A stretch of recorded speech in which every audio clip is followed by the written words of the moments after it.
한당 차주환님의 에세이. 세 번째 이야기, 쥐와 고양이의 이야기. 얼마 전 어느 친구가 오래간만에 집으로 찾아와 젊을 때의 이야기를 하며 즐거운 시간을 보냈다. 이 친구와는 중마고우라는 연분 이외에 해방전 상록회의 동인으로서 서대문 감옥에 같이 들어가기까지 했던 소년 시절의 동지라는 관계도 가지고 있다. 나는 재판에서 집행유예의 판결을 받고 1년 동안의 감금에서 풀려 나왔지만 이 친구는 2년 징역의 언도를 받고 복역을 해야 했다. 이 친구는 사상범이라고 해서 낮의 노역이 끝나면 늘 독방에 갇혀 있었는데 그 감방은 그야말로 살벌하기 짝이 없고 생물이라고는 풀 한 오라기도 없는 곳이라 무엇 하나 정을 붙일 것이 없었다. 그러던 중 어느 날 아침에 어디에서인지 새끼손가락만한 생쥐 한 마리가 나타났다. 이 친구는 무엇보다도 생명을 가진 동물을 보게 되어 무척 기뻤다. 겁을 먹고 쩔쩔매며 달아나려는 생쥐였지만 이 친구는 큰 소리로 환영하는 연설을 늘어놓고 먹던 콩밥과 소금국을 조금씩 덜어서 한 구석에 내주었다. 생쥐는 겁에 질려 왔다 갔다 하다가 그 친구가 못 본 채 하는 동안에 결국 그 밥과 국을 먹고 어디론가 사라졌다. 이렇게 해서 이 친구는 그 생쥐와 인연을 맺게 되었다. 그 후부터 생쥐는 점점 겁이 없어져 이 친구에게 접근해 오고 주는 밥도 태연스럽게 먹고 곁에서 뱅뱅 돌면서 떠나가지를 않았다. 이 친구는 대단히 기뻐서 그 생쥐를 상대로 웅변을 토해 보기도 하고 인생을 논해 보기도 하며 즐거워했다. 이렇게 지나는 동안에 생쥐는 어느덧 큰 쥐로 자랐고 이 친구를 경계하기는커녕 몸에 기어올라와 무릎, 가슴팍, 어깨, 머리 할 것 없이 마음대로 오르내리고 파고들고 하면서 즐거워하는 처지가 되었다.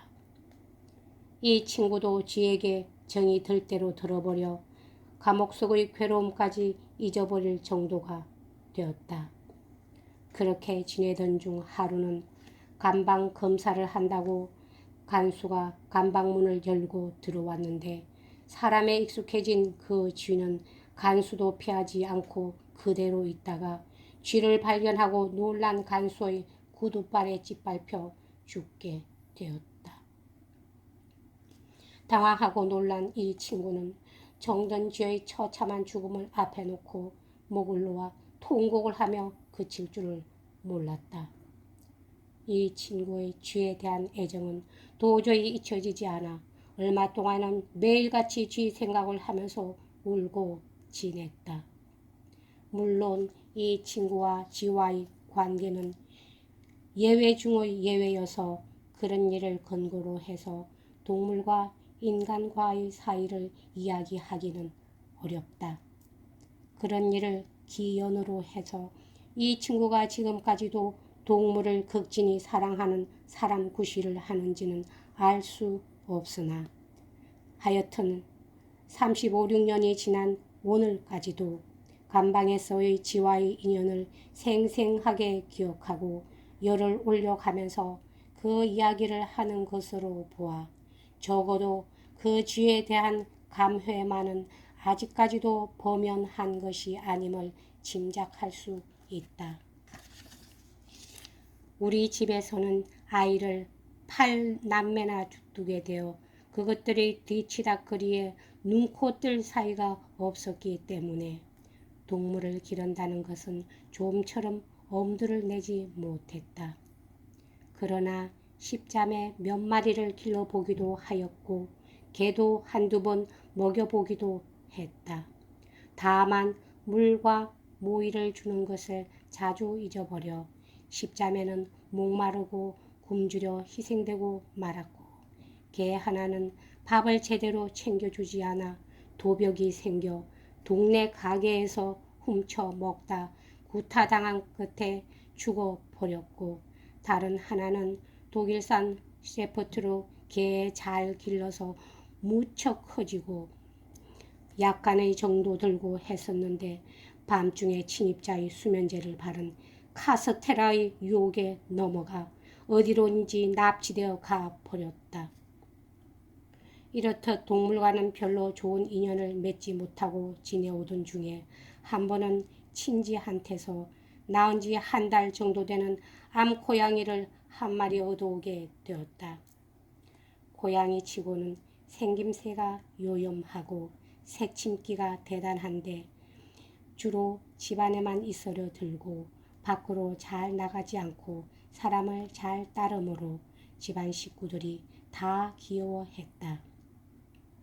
식성도 까다로워 동태나 양미리로 조리된 밥이 아니면 거들떠 보지도 않고, 끼니를 걸을 망정 입맛에 안 맞는 음식에는 입도 대지 않는 형편이었다.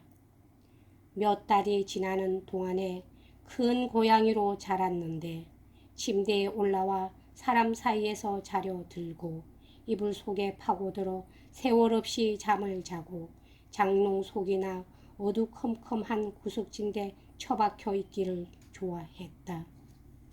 그러나 이 암고양이는 인기가 대단해서 어른 아이 할 것 없이 서로 데려다 놓으려고 해서 집안 식구들과 상대하기가 바빠 혼자서 오랫동안 조용하게 지내기가 어려운 형편이었다.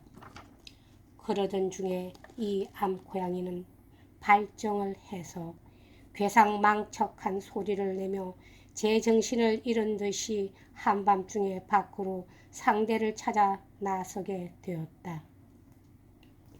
곧 새끼를 베어 얼마 후에 출산을 했으나 새끼는 하나도 건지지 못하고 말았다. 그래서였는지 며칠 안 가서 다시 발정을 한 끝에 또 새끼를 갖게 되었다. 그러나 둘째 번에는 출산을 못하고 식음을 패하고 신음을 했다. 몇 차례 수의사한테 데려다 보였으나 그 보람도 없이 그대로 죽어버렸다. 어른 아이 할 것 없이 다 초상이 난 것 같이 슬픔에 잠겼고, 막내 놈은 눈물을 흘리면서 안타까워하기까지 했다. 시골의 풍속대로 뒷마당에 있는 감나무 밑에다 묻어 주었다. 암고양이를 잃고 나서 집안 식구들은 모두 다시는 아무것도 기르지 말자고들 하면서 죽은 나비 생각에 잠기고 있었다. 죽은 나비 생각이 좀 누그러지려는 무렵에 이웃댁에서 아파트로 이사간다고 하면서 기르던 수고양이 새끼를 우리 보고 맡으라는 것이다. 또 고양이를 기를 거냐고 하다가 이번에는 순놈이니 난사는 하지 않겠지 하고 결국 받아들이기로 했다. 이놈은 식성도 까다롭지 않고 볕든 날이건 구전 날이건 밖에도 잘 나가 놀고 구석진데 파고들거나 침대나 이불 속에서는 답답해서 자려들지도 않아 순놈다운 점이 있다. 그러나 생김새가 마구 빚은 메주등이 같고 눈초리도 멍청해서 보잘것이 없다. 하지만 죽은 나비의 사랑이 은연중에 이 수고양이한테로 옮겨져 식구들이 귀여움을 받게 되어 팔자가 늘어졌다. 곧잘 무릎 위에 기어오르고 편한 자리도 잘 골라서 도사리고 하여 마치 귀공자의 구실을 하는 폼이 어느 집 같지 않으면서도 밉살스럽게는 여겨지지 않는다. 이놈도 어느새 덩치가 커져 수컷의 티를 내기 시작했다.